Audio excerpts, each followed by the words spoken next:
Donc, autour de la table, Matthias Fekl, bonjour, Bonjour. Matthias, alors évidemment ancien ministre, et notamment sur les affaires qui vont nous intéresser, c'est-à-dire les affaires européennes. Vous êtes aussi totalement franco-allemand, totalement bilingue, voilà, c'est ça, hein, Oui, c'est Matthias, ça. hein, Je voilà. suis né en Allemagne et j'y ai grandi jusqu'au bac. Et donc on va parler des élections allemandes. Aujourd'hui, avocat au cabinet Audi Dupré-Fekl, c'est ça, je ne me trompe pas. Laurence Daziano, bonjour Laurence, prof à Sciences Po, et Alexis Karklins-Marchais, bonjour Alexis, partner 8 Advisory. Vous aussi d'ailleurs, vous avez le passeport américain d'ailleurs, oui voilà c'est ça, multiples nationalités. Bonjour. Néerlandais aussi, non Non. J'aime bien les Pays-Bas, mais non. Ouais, Deux nationalités, c'est déjà très bien. Ouais. La nationalité américaine, elle n'est pas simple à porter, fiscalement notamment. Alors allons-y, énormément de sujets. Le premier, donc le banc titre, je vais commencer avec vous Laurence. L'Afghanistan change tout. En fait, donc, on va citer les phrases d'un des discours de Joe Biden, parce qu'il a dû en faire plusieurs, des allocutions, pour que chacun comprenne bien de quoi il s'agit.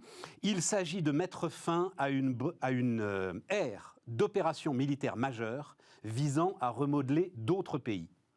Premier point. Deuxième point, nous sommes engagés dans une compétition sérieuse avec la Chine.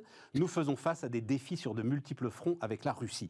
Donc, ça s'appelait Nation Building, cette doctrine de politique étrangère des États-Unis d'Amérique. Ça date de quoi? Ça date de George Bush père, à peu près, Laurence. Est-ce que là, c'est une rupture, et une rupture profonde, dans la stratégie internationale et diplomatique des États-Unis d'Amérique, de renoncer à cette construction de nouveaux États libres? Alors, pour l'instant, conjoncturellement, oui. Structurellement, les États-Unis ont quand même cette vocation, enfin, cette volonté de gouverner et d'avoir la vue d'ensemble sur le monde. Aujourd'hui, ils se focalisent sur la Chine. Et donc, ils veulent réorienter leurs moyens, leur politique étrangère sur la Chine. Est-ce que ça veut dire que vraiment, à long terme, ils vont changer le paradigme de leur politique étrangère? J'en suis pas certaine. Mais ce qui est sûr, c'est qu'à court terme, l'ennemi, c'est la Chine. C'est le concurrent qui monte, qui est encore très loin. On pourra parler des États-Unis, mais on parle souvent du déclin des États-Unis. Non, les États-Unis sont encore une grande puissance. Ils ont les moyens de rester encore une grande puissance longtemps, les moyens financiers, les moyens technologiques, les moyens démographiques. Et même si la Chine est un gros pays qui veut également exister sur la scène internationale, et on y reviendra, et qui veut elle aussi modeler le monde plus à sa façon, et veut remettre en cause les relations internationales. À terme, les États-Unis reviendront, je pense, structurellement plus dans ce nation building. Donc, en termes de business, on dirait c'est de la réallocation d'actifs. Oui. C'est tout. Voilà. Pour l'instant, oui. Et pas un changement de stratégie de l'entreprise diplomatique États-Unis d'Amérique. Je pense qu'il est trop tôt pour dire que c'est vraiment un changement de stratégie. Il y a eu d'autres moments dans l'histoire des États-Unis où ils ont eu des gros coups. Enfin, on a souvent fait le parallèle entre l'Afghanistan et le Vietnam. Absolument. Même si on ne peut pas vraiment comparer. Il y a peut-être une chose que l'on pourrait comparer, c'est le fait qu'après le Vietnam, on disait que les États-Unis étaient au tapis. Et puis, vous avez eu l'ère Reagan après, qui a quand même beaucoup reconstruit les États-Unis. Et ils sont repartis. Donc là, on en est à Joe Biden et on dit les États-Unis sont au tapis. J'y crois pas. Il y a les fondamentaux structurels des États-Unis font qu'ils ont une force et qu'ils vont se réinventer. Alexis, changement structurel ou pas dans la diplomatie américaine?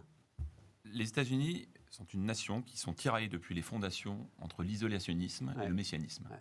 On a oublié, premier président, George Washington, il a deux influences autour de lui. Il a son ministre des Finances, Alexander Hamilton, qui est pro-britannique, et il a Thomas Jefferson, qui est pro-France. Et donc les deux lui disent il faut absolument que les États-Unis s'engagent avec un pays, il faut qu'on se mêle de politique internationale. Et George Washington prend la décision de se mouiller avec aucune des deux puissances européennes à ce moment-là. Et toute l'histoire américaine s'est construite sur ce balancier entre isolationnisme et messianisme. Isolationnisme régulièrement répété, doctrine Monroe, James Monroe, 1823, l'Amérique aux Américains. Woodrow Wilson, 1916, en pleine Première Guerre mondiale, il est réélu sur un slogan « Nous ne faisons pas la guerre ». Un an plus tard, les boys américains sont dans les Ardennes. Dans les Ardennes. Vous voyez, bon, donc il y a cette idée en permanence et d'une nation qui cherche à se replier sur elle-même, prenant conscience de l'importance qu'elle a bien sûr en termes de valeurs et de défense d'un certain idéal, de certains idéaux à travers le monde, mais aussi en ayant conscience de ses propres intérêts. Le nation building, on découvre cette expression.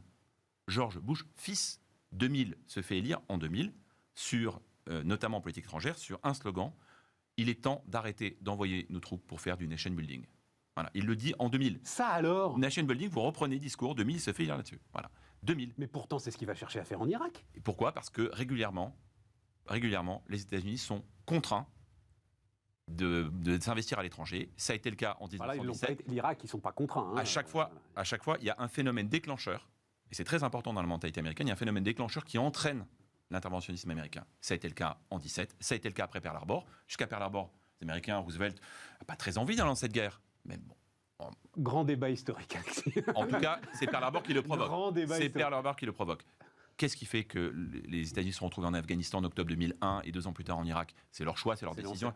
C'est le 11 septembre. Ouais. Voilà. Et donc régulièrement, ce grand pays, cette grande puissance, et Laurence Daziano a complètement raison, évidemment, ça reste la première puissance économique du monde. La Chine n'est encore que 2/3 du PIB des Américains. Donc la puissance américaine est très forte, sauf qu'elle est en train maintenant de je vais reprendre l'expression, de réallouer les actifs. Je vais vous raconter une toute petite anecdote très très simple et très courte. Je donne des cours aux États-Unis, j'enseigne aux États-Unis tous les ans. Et j'ai des étudiants au niveau master. Et je leur pose la question première, donc la finance, c'est un peu de politique internationale. Première question, 75 élèves. Quelle est la première puissance économique du monde ? Et je leur propose 3 choix, Chine, États-Unis, et je propose le Japon.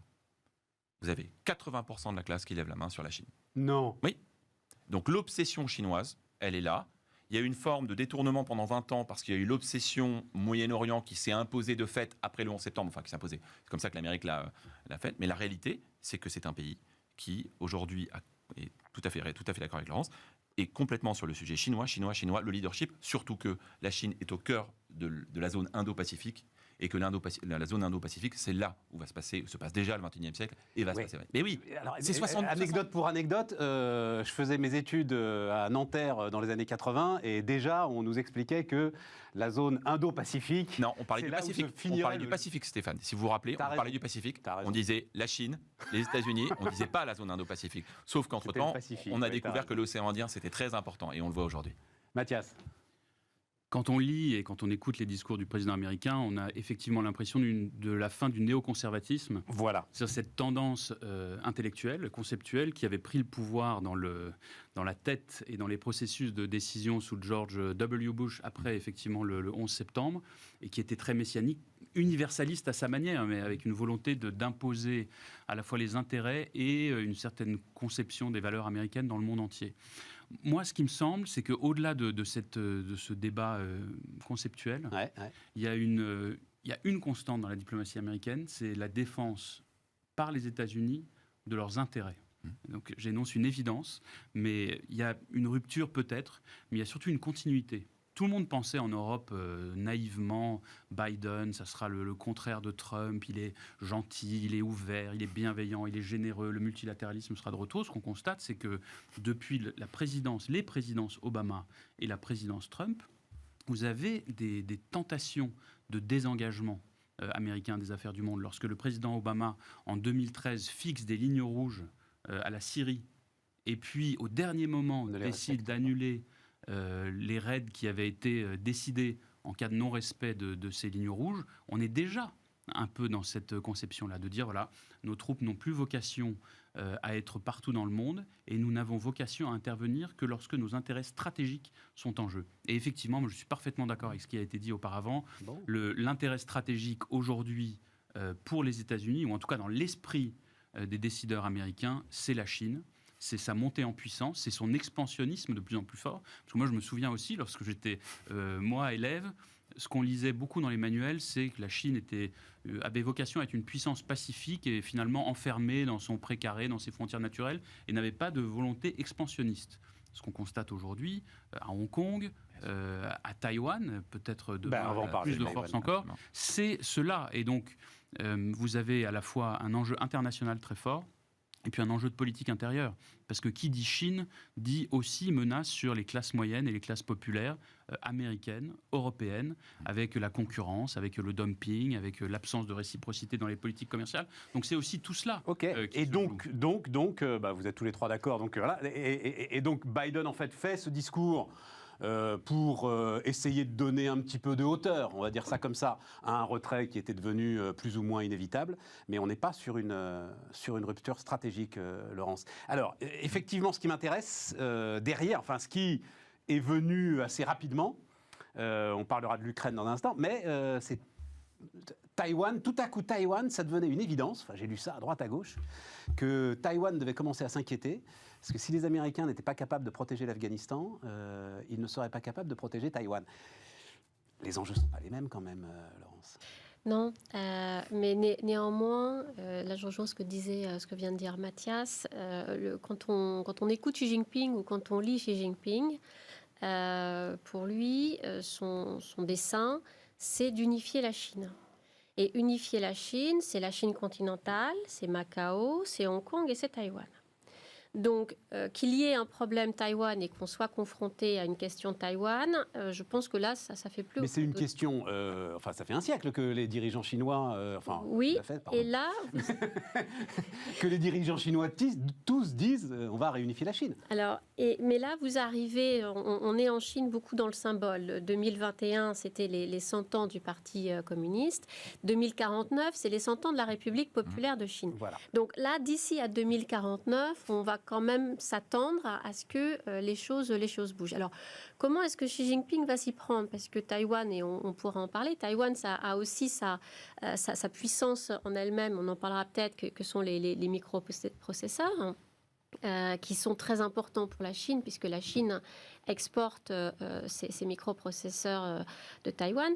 Mais Taïwan s'inquiète, notamment la jeunesse taïwanaise, parce que Taïwan a une population jeune. Les vieux qui ont connu la Chine étaient un peu plus attachés à la Chine, et le fait de revenir dans le giron de la Chine, certes, ça les enthousiasmait pas, mais pourquoi pas. Les jeunes Taïwanais aujourd'hui se sentent beaucoup plus proches des jeunes Coréens du Sud que des jeunes Chinois, et quand ils voient ce qui se passe à Hong Kong, ils n'ont pas du tout envie du système, du système, un pays de système.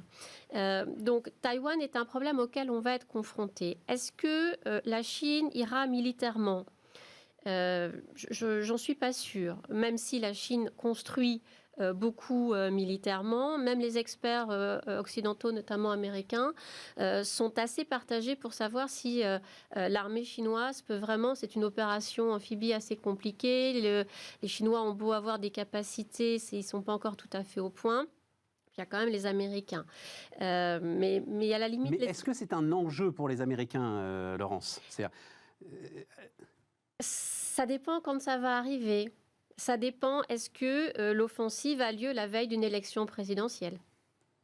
Et les Chinois savent aussi choisir leur moment. Donc toi, tu penses qu'ils peuvent les laisser tomber à partir du moment où ils auront leurs propres usines de semi-conducteurs aux États-Unis qui commencent à être construites. Qui commencent à être construites. Et des enjeux de politique intérieure très forts. Oui. Aucune importance. Ah, oui, c'est intéressant. Moi, je suis plus dubitative. Ouais. Alexis?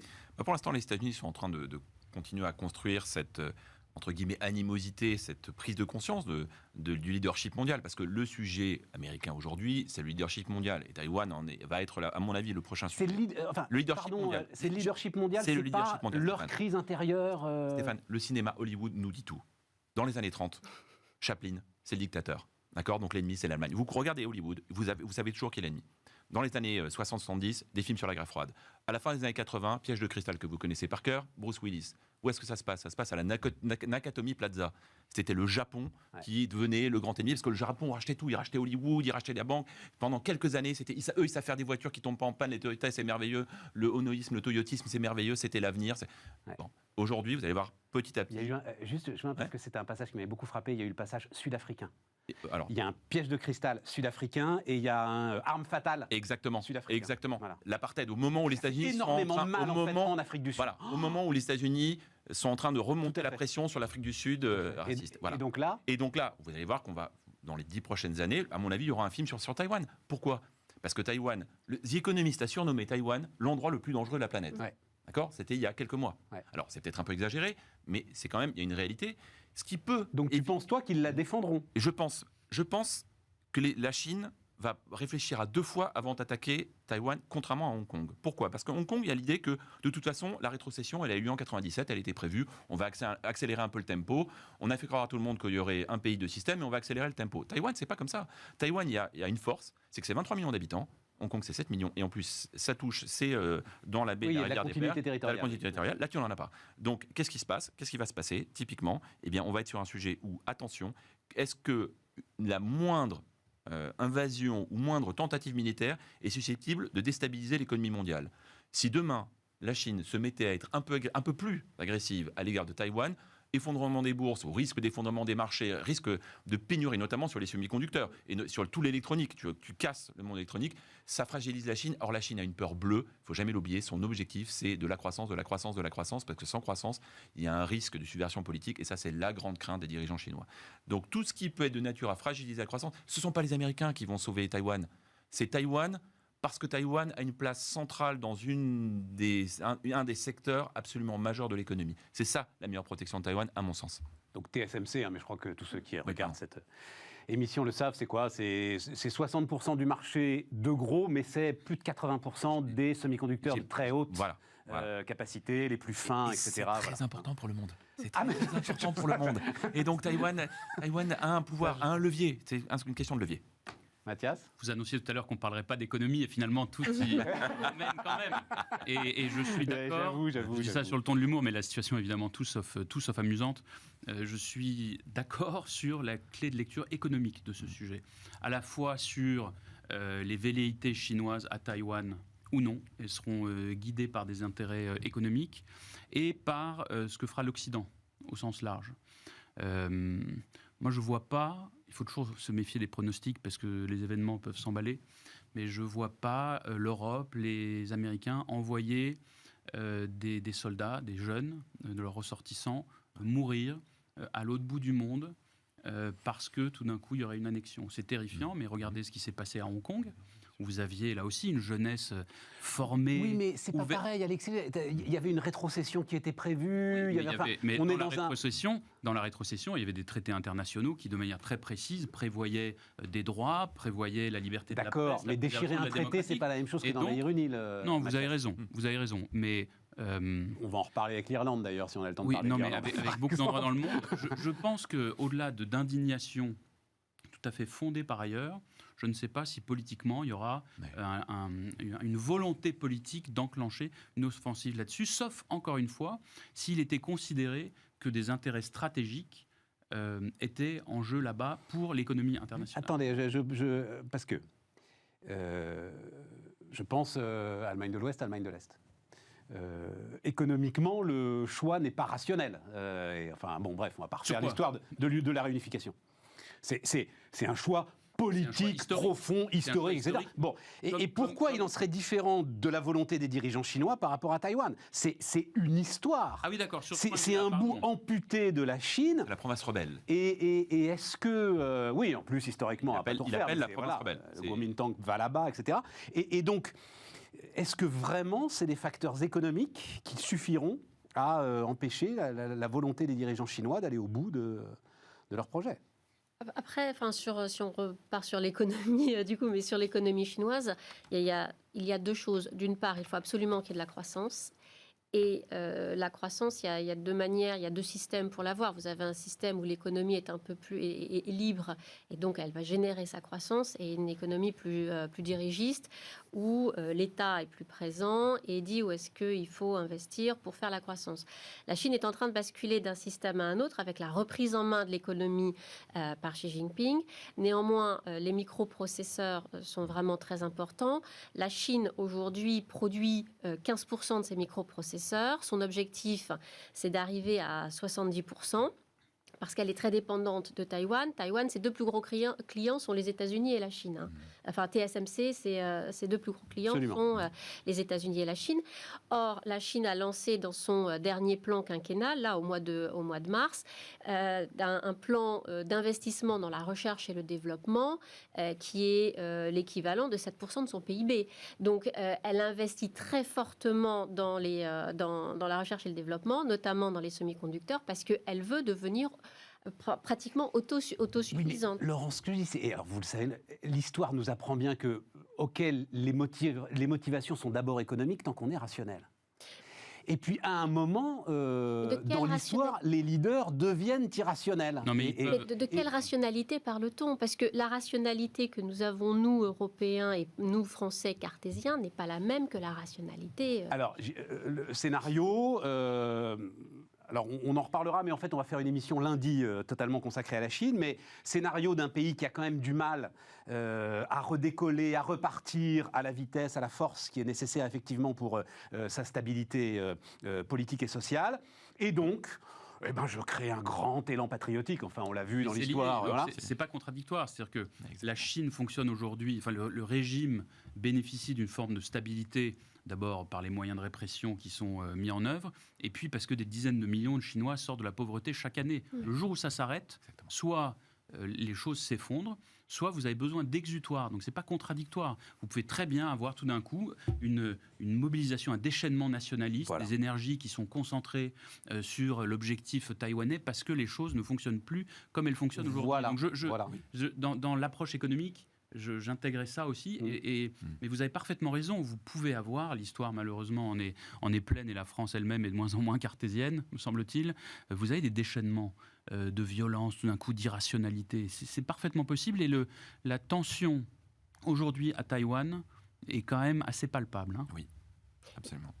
Et ne pas oublier que pour les Chinois, Taïwan, c'est la Chine. Oui, c'est la 23e bien sûr. Voilà, donc pour eux, c'est pas une annexion. C'est retour à la normale. C'est retour à la normale. C'est ça aussi. C'est l'Alsace-Lorraine en noir dans toutes les écoles de France en 1880. Sauf que dans la province rebelle, on s'est démocratisé et que la culture politique est très différente. Et c'est une île. Et l'insularité, évidemment, une forme... On peut être sûr que si Taïwan était encore dans la continuité territoriale comme un Macao, comme un Hong Kong, la donne serait totalement différente. Alors, de toute façon, c'est toujours, à la fin, it's the economy stupid, et c'est toujours la géographie. Mais bien sûr. Ce qui nous amène à la Crimée, parce que l'autre sujet, en fait, c'est, Taïwan, et puis l'Ukraine, tout le monde a oublié la Crimée, et les États-Unis, et pourtant, Joe Biden... parfois même, il aurait aimé l'être moins, était assez lié aux affaires ukrainiennes. Est-ce que là aussi, l'affaire est réglée la Crimée est russe, elle restera russe. Poutine a inauguré le pont et emballé, c'est pesé. Comment est-ce que vous voyez les choses ? Comme tu viens de le dire. Comme je viens de le dire, Qui a bougé C'est compliqué parce que dans les discours sont... Évidemment, il y a comme toujours la diplomatie... Il y a de loin entre la diplomatie et la réalité. La diplomatie, on a un Charles Michel qui va dire la Crimée, c'est l'Ukraine. On a Anthony Blinken, secrétaire d'État, qui encore il y a quelques semaines dit la Crimée, c'est l'Ukraine. Donc dans les mots, évidemment, il y a l'amitié occidentalo-ukrainienne avec les intérêts euro-atlantiques de l'Ukraine. Donc voilà, donc le contrepoids contre la Russie, on voit l'idée. Dans les mots, oui. Dans la réalité, voir la Crimée revenir dans le giron de l'Ukraine, et pardon à mes amis ukrainiens, mais on ne va pas le voir avant un certain temps, si jamais ça se passe. Et de toute façon... Et l'Amérique ne pèsera pas, non. Pour peu qu'elle puisse peser aujourd'hui. Non, mais ça c'est vraiment un jeu, et Mathias Fekl connaît ça très très bien. C'est un jeu à plusieurs bandes, et notamment l'histoire de... C'est toujours une question de levier. Quels sont les leviers ? Et on va revenir à l'économie, pardon Stéphane, mais c'est toujours à la fin la géographie bien sûr, et l'économie. Et c'est l'économie stupide. En l'occurrence, et c'est quand même aussi la géographie, Nord Stream 2. Nord Stream 2 est un sujet incroyable. Ça fait des années que cette histoire dure. Donc Nord Stream, pour rappeler pour nos téléspectateurs, et pour nos viewers, Nord Stream 2, c'est un canal qui transporte du gaz de la Russie, du nord de la Russie, vers l'Allemagne, et qui passe donc par la mer Baltique. Et c'est important, c'est un équipement important qui est prêt à 95%, qui est terminé à 95%. Bon, il se trouve que ça a été bloqué un premier temps parce que les Américains ont dit attention, c'est un cadeau fait à la Russie, donc si vous amusez à participer à ce chantier-là, vous n'aurez plus le droit d'opérer aux États-Unis. La classique intervention américaine. Au nom des sanctions, après l'annexion de la Crimée. Après l'annexion de la Crimée. Après l'annexion de la Crimée, et donc c'est une façon toujours de faire pression. Là, les Américains ont commencé à dire aux Allemands, ok, vous pouvez y aller. Ils ont dit. Mais on a besoin de vous pour défendre l'Ukraine. Donc pour rappeler l'importance de l'amitié avec l'Ukraine. L'Ukraine aujourd'hui a encore une chance, c'est que l'essentiel du gaz qui arrive en Europe occidentale, russe, passe par l'Ukraine. Donc l'Ukraine a un moyen de levier sur la Russie. Demain, si tout le gaz ou l'essentiel du gaz passe directement par la mer Baltique, l'Ukraine perd. Ce moyen de levier. Et donc aujourd'hui l'Ukraine est encore un peu protégée. C'est inéluctable. Et ça va arriver. Et ça va arriver. Nord Stream 2 est terminé. Et donc là, c'est ce qui va se passer. Il va falloir trouver si l'Occident veut éviter d'avoir un conflit à ses portes à l'est de l'Europe, va devoir trouver des nouveaux leviers parce que il y a la Crimée, il y a le Donbass. Il y a le Donbass, il n'y a pas que la Crimée, il y a le Donbass aussi. Nord Stream 2, c'est excellent. C'est la démonstration que l'Europe ne veut pas, enfin l'Allemagne en tout cas, ne veut pas avoir de levier de pression. Parce que c'est l'Allemagne qui a poussé énormément pour... Elle a besoin de gaz. Elle a besoin de gaz. Oui, bien sûr. Mais pour que ce gazoduc soit complété, Oui. ça a créé des tas de problèmes, parce que c'est là où c'est passionnant. La négociation des taxes GAFA sont impliquées... résonne avec Nord Stream 2 parce que les Allemands ne veulent pas froisser les Américains parce qu'il faut finir ce gazoduc. Exactement. Donc Mathias, vous êtes d'accord, c'est l'aveu de la part des Allemands que non, on ne veut pas peser sur la Russie et qu'on a trop besoin de son gaz. C'est d'abord une conséquence du tournant énergétique allemand qui conduit à revoir complètement les besoins en énergie et donc d'importation, puisque une fois que vous mettez fin au nucléaire, que les énergies renouvelables sont insuffisantes pour assurer évidemment le besoin énergétique, que vous développez le charbon et donc que vous avez besoin de ces importations, c'est une première conséquence. Alors la deuxième chose, c'est que il me semble quand même que l'Europe s'est honorée d'affirmer un certain nombre de principes du droit international dans toutes ces affaires, même si parfois ça peut apparaître comme des vœux pieux. Moi, je suis allé dans le Donbass quand j'étais au gouvernement, et vous voyez quand même... Donc c'est la région minière à la frontière entre l'Ukraine et la Russie. Voilà. Oui, et dans laquelle a lieu un conflit de souveraineté comme on a pu en connaître au XIXe siècle, enfin, j'imagine, en tout cas les livres d'histoire l'indiquent, au XXe siècle, et un conflit westphalien, c'est le traité de Westphalie, un conflit entre États, avec au milieu de tout ça des populations civiles totalement innocentes, qui n'ont rien demandé à personne et qui sont à la merci des bombes. Donc l'Union européenne n'a de sens comme projet politique que si, dans des situations comme ça, elle est aussi capable de rappeler les fondamentaux du droit international et quand même de prendre des décisions. Il y a eu des sanctions, il y a eu ensuite l'ouverture d'un dialogue très exigeant. Tu ne peux pas dire qu'il y a des sanctions quand en face, tu fais Nord Stream. Non, mais il y a eu des sanctions sur la Russie, ça a été suffisamment reproché au gouvernement français successif, ça a eu un impact suffisamment important dans des pans entiers de notre économie, et y compris dans notre agriculture, donc on ne peut pas dire qu'il n'y a rien eu, c'est pas vrai. Il y a eu, c'est peut-être insuffisant, c'est peut-être pas d'un claquement de doigts que les choses se sont réglées, certainement, mais il y a eu des actes européens forts. Il y a besoin, dans le même temps, d'un dialogue avec la Russie. Évidemment, la diplomatie, c'est de se parler, c'est d'avoir des échanges, c'est pas tout d'un coup de se draper dans je ne sais quelle toge vertueuse et de faire la politique de l'autruche. Donc voilà, les choses sont extrêmement imbriquées, mais il n'est pas contradictoire d'avoir une lecture économique, une lecture presque cynique, en tout cas très lucide des choses, et d'être attaché à l'affirmation de certains principes. Moi, j'ajouterais même la lecture historique, parce que la Russie est orthodoxe. Vladimir Poutine fait beaucoup monter l'orthodoxie. Or, le cœur de l'orthodoxie russe, c'est Kiev. Absolument. Donc, si on ajoute la dimension historique plus profonde, le fait que la Russie s'intéresse à l'Ukraine, c'est ah non, ça d'accord. Oui, mais c'est très important. Oui, bien sûr. Mais Laurence, comment vous arbitrez? Moi, je dis, tu peux faire toutes les déclarations, avoir des gestes courageux, etc. et tout, quand en même temps tu construis un gazoduc qui va priver l'Ukraine de sa seule véritable arme, en fait, pour essayer de peser sur Poutine, c'est de la tartufferie. Comment est-ce que vous voyez les choses? Alors, il y a, comme Nord Stream 2 est en retard, puisqu'il devait être mis en service au départ fin 2019, la Russie a été obligée de re-signer avec l'Ukraine un contrat pour faire passer du gaz dans le gazoduc ukrainien. Je crois que c'est jusqu'en 2024 ou 2025. Donc jusqu'en 2024-2025, la situation est à peu près stabilisée. Ensuite, effectivement, il y aura, comme disait Alexis, il y aura plus de levier. Enfin, l'Ukraine n'aura plus de levier sur la Russie.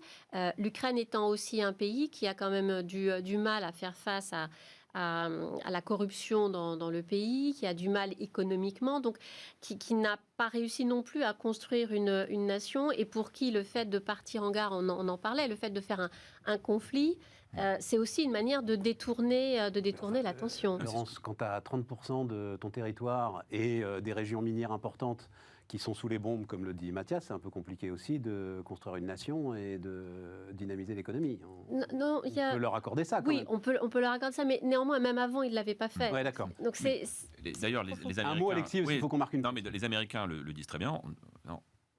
l'Ukraine, on est avec vous, mais faites les réformes nécessaires, notamment en matière de corruption et en matière de réforme politique. Donc il y a aussi, c'est pas juste on soutient l'Ukraine parce que l'Ukraine est opposée à la Russie, mais deux toutes petites remarques, et on marque une pause, mais deux toutes petites remarques quand même très importantes.